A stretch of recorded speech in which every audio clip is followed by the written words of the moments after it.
अच्छा नैयर भाई, आपका जो एक शोरा आफाक लाजवाल किरदार था वो जंजालपुरा, जो खुद भी एक लाजवाल ड्रामा था पीटीवी का, और विक्की भाई भी उसमें आपके साथ थे, और आप दोनों ने हिजड़ों का रोल प्ले किया था और आप उसमें ख्वाजा सरा बने थे। गुरु थे। आपका गुरु थे ख्वाजा साहब के गुरु थे। बल तो वो आपको तो ज्यादा याद भी नहीं करना पड़ा होगा। विक्की कंपेयर जेड़ा शुरू कामरान खान तो करता है ते एंड जेड़ा जफरी खान ते करता है। ਇਹਦੇ अंदर भी कोई एक्टर मरिया है नहीं गल नहीं रुकती। नहीं मेरा मतलब है कि इतना नेचुरल आपने गुरु का रोल प्ले किया। इतना नेचुरल कीता नहीं जितना नेचुरल तुसी दस देता।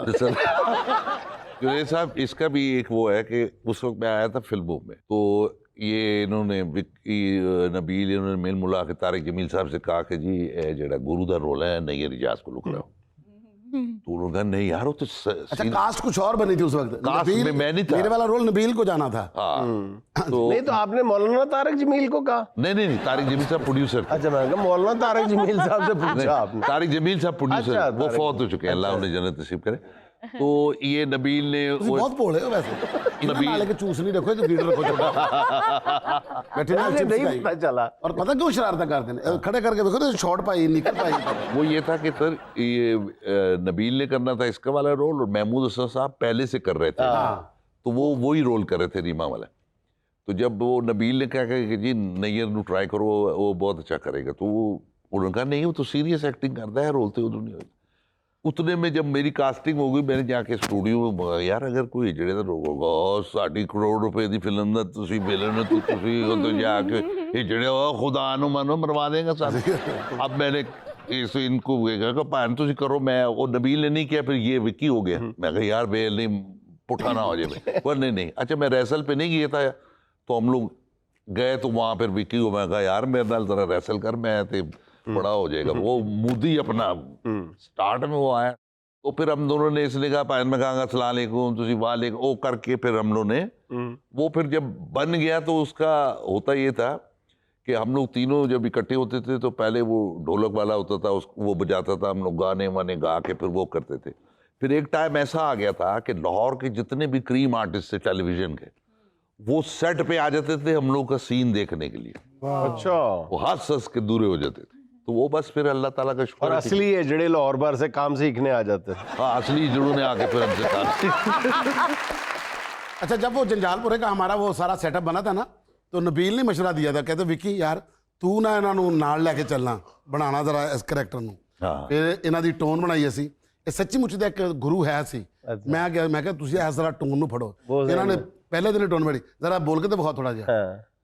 वालेकुम हाय मेरी बच्चियों दाल दाल कच्चियों, जमाना बड़ा खराब है, बाहर निकलते हुए जरा मेकअप कम किया करो। अच्छा उसमें होता क्या था कि जब हम फ्रेम इन होते हैं ना, तो सबसे पहले मैं सलाम करता था। मैं चमेली था, महमूद असलम साहब रीमा थे। यार करके दिखा दो ना। उधर उठ के चमेली सदके जावा शेखां दे घर काका होया है। आओ बधाई मंगण चलिए, गुरु हुण भी नाल ने साडे। गुरु जी चलो उन्हां दे घर चलिए, जाके आप बधाई लेके आइए। चलो बिस्मिल्लाह आ जाओ। काका आवेगा मैं फुल्लां नाल धरती सजावांगी, ओनू किले वाले रंगले पलंग ते बिठावांगी, तरपम चलांगी पखियां बड़ा कुछ कहणगियां अखियां। गुरु जी जी बेटी जी। शेख साहब को बधाई लैके जाने। सलाम अलैकुम। बेशेखा जे तू असली होएगा तो नहीं देगा, नकली होएगा तो देगा। अजी ते ताड़े घर आए थे कि काका होया, इत्थे ते कख नजर नहीं आन दिया। काका किथे लुकाया ही? काका विखाओ सानू। काका क्यों नहीं विखा रहे? काका चोरी दा। मेरे घर पे लड़ाई करवाओगे? हाय हाय मैनू ते इंज लगदा कि काका नहीं झाका ही होया। क्यों नहीं पैसे दे रहे? काका काम ते चला गया है। वो दोनों तो मेहनत कर रहे हैं हिजड़ा बन के, तुम क्या कर रहे हो? मैं ही नहीं फिरदा, मैं ना होवा तो ठुड्डे खाने दो भाई। क्या सच्ची गल है फनकार लैला? चन्न तो सोना दिल मेरी गल दा नखरा मेरा तीर वांगू चलदा, अख जे मिलावेगा ता मर जाएगा।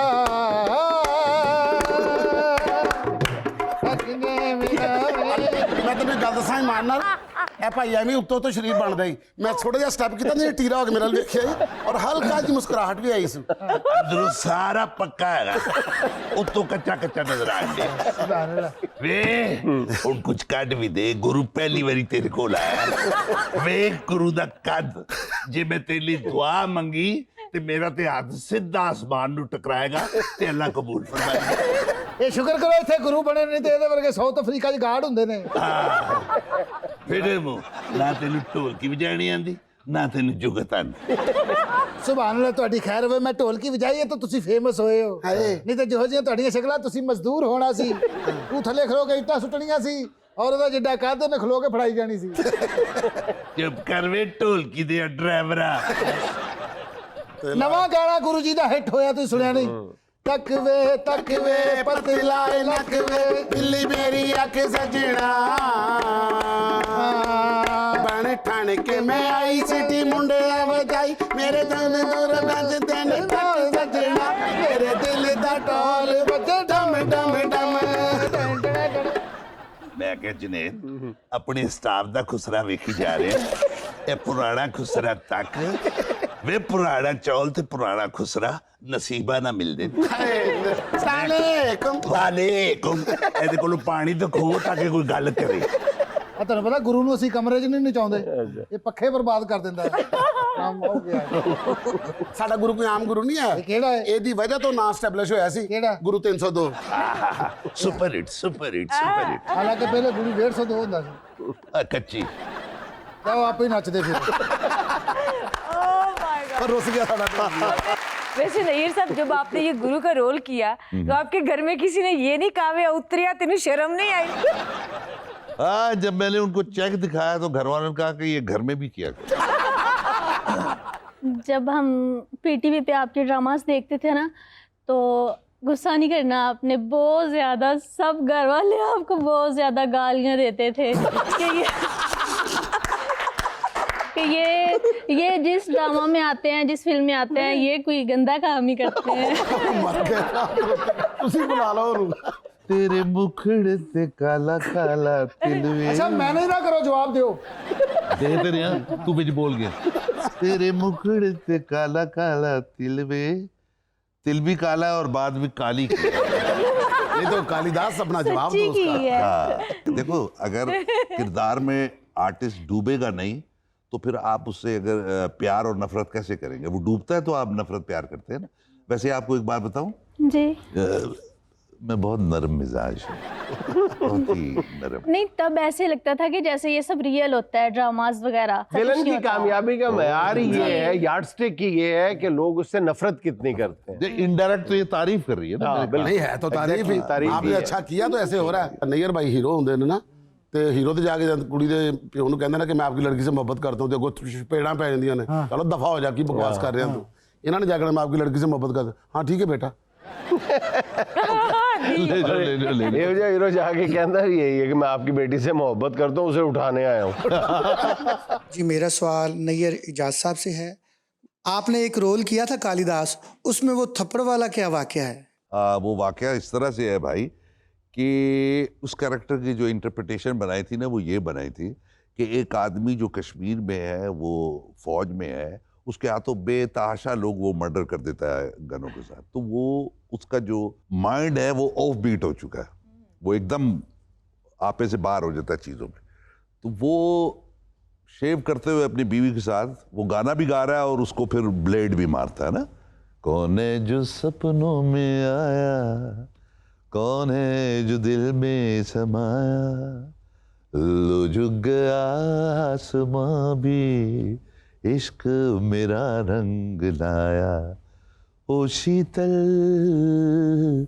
आओ तो फिर उसके बाद मैं ब्लेड मारता हूँ तो मैं इस्लामाबाद एयरपोर्ट पे था तो एक खातून जो है उस एयरपोर्ट पे आई उसने आके मुझे थप्पड़ मारा तो मैंने कहा जी आपने थप्पड़ क्यों मारा है उसने कहा जी मेरी शादी को भी 30 साल हो चुके हैं मेरे शौहर जब सुबह ऑफिस जाने लगते हैं तो वो शेव करते थे तो हम बातें करते थे बोलो मैं उस सीन को देखने के बाद इतना डर गई कि मैं अपने शौहर के पास खड़ी नहीं होती मैं दूर खड़े होकर बातें करती हूँ कहीं मेरा शौहर भी मुझे ब्लेड ना मारे तो वो उसका इतना इम्पैक्ट पड़ गया था उस कैरेक्टर का और उस चीज़ों का ये भी एक तरह से एप्रिसिएशन ही Appreciation बिल्कुल है। इतना appreciation। आपने उसमें यार, रियलिटी का रंग भरा ਫਿਰ ਜਦੋਂ ਗੁਰੂ ਕੀਤਾ ਲੋਕੀ ਸੱਚ ਮੁੱਚ ਵੇਲਾ ਵੀ ਦੇਣ ਲੱਗ ਪਏ ਸਨ ਨਹੀਂ ਇੱਕ ਵਾਕਿਆ ਹੈ ਇਹ ਗਲਤ ਨਹੀਂ ਮੈਂ ਇੱਕ ਸ਼ਾਦੀ ਦੇ ਉੱਤੇ ਗਿਆ ਤੇ ਮੈਨੂੰ ਉਹਨਾਂ ਨੇ ਟਰਾਂਸਜੈਂਡਰਸ ਨੇ ਪਕੜ ਕੇ ਵਿੱਚ ਬਾ ਕੇ ਤੇ ਉਹਨਾਂ ਨੇ ਬਕਾਇਦਾ ਡਾਂਸ ਕੀਤਾ ਔਰ ਉਹਦੇ ਬਾਅਦ ਜੋ ਉਹਨਾਂ ਨੂੰ ਹੋਇਆ ਉਹਨਾਂ ਨੇ ਮੈਨੂੰ ਨਜ਼ਰ ਵੀ ਕੀਤੀ वाह वाह ਬਿਲਕੁਲ क्या original किए ਵਾਕਿਆ थे? और तुसी पक्के हो गए